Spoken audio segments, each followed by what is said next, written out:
All right, you guys, we are here. We made it to the final chapter of The Magic Tree House Tonight on the Titanic, written by Mary Pope Osborne. This is chapter 10.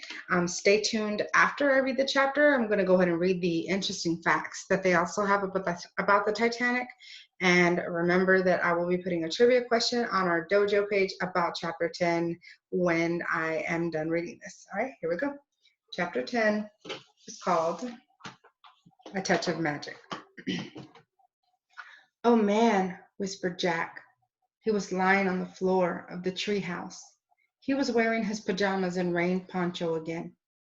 "You okay?" Annie asked. "Yeah. You?" said Jack. "My heart's beating really fast," said Annie. "Mine too," said Jack.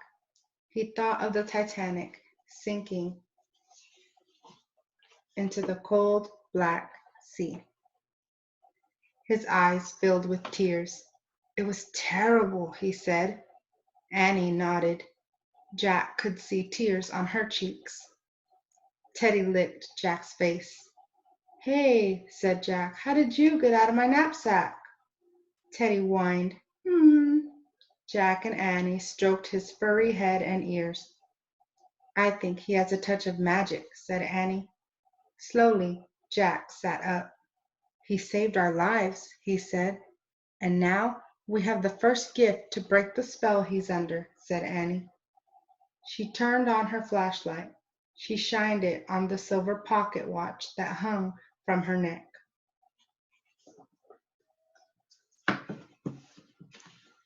"Lucy's gift," she said. The watch had stopped. The hands were at 2:20. Jack was silent. Then he sighed. "That's exactly when the ship went down," he said.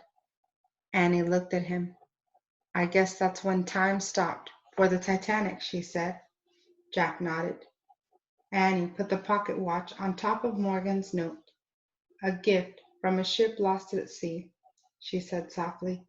They were both quiet. Then Jack took off his glasses and wiped the tears from his eyes. Annie stood up. She took a breath.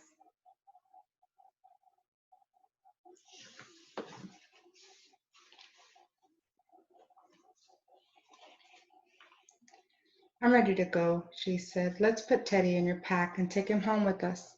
She shined her flashlight around the treehouse.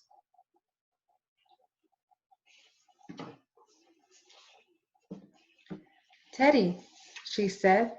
There was no sign of the little dog. "He's not here," said Annie. "What are you talking about?" said Jack. "We were just petting him."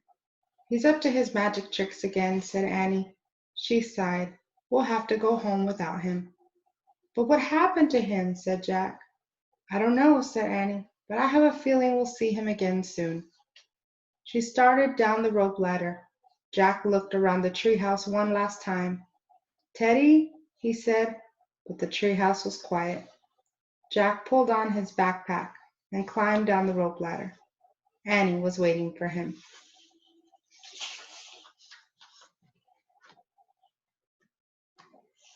Without a word, Jack took her hand. The rain had stopped, but water still dripped from the trees. Stars glittered overhead in a clear sky. Silently, Jack and Annie left the Frog Creek woods. They walked up the dark street to their house and climbed the steps to their porch. Before they went inside, they looked out again at the night. "Time might have stopped for the Titanic," Jack said, "but books and memories keep the Titanic alive, don't they? It's a true story, but it's also like a myth now."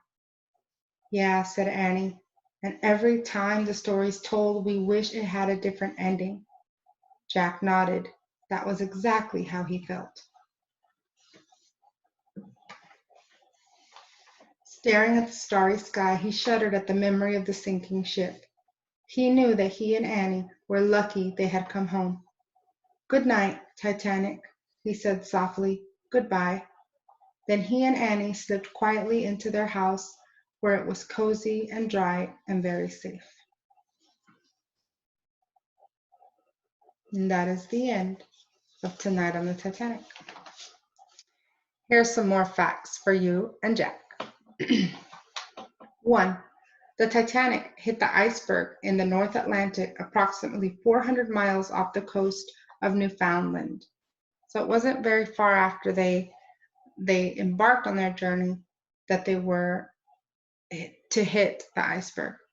The Titanic was considered unsinkable because she was built with huge watertight doors to contain any possible leaks. However, when the ship hit the iceberg, 6 watertight compartments quickly filled up with water, dooming the ship.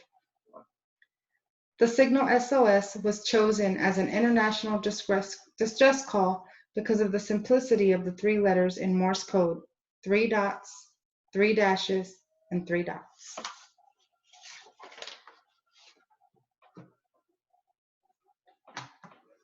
No one knows for certain exactly how long the musicians played on the Titanic, but legend says they played until the ship went down, and their last song was the hymn, "Nearer, My God, to Thee."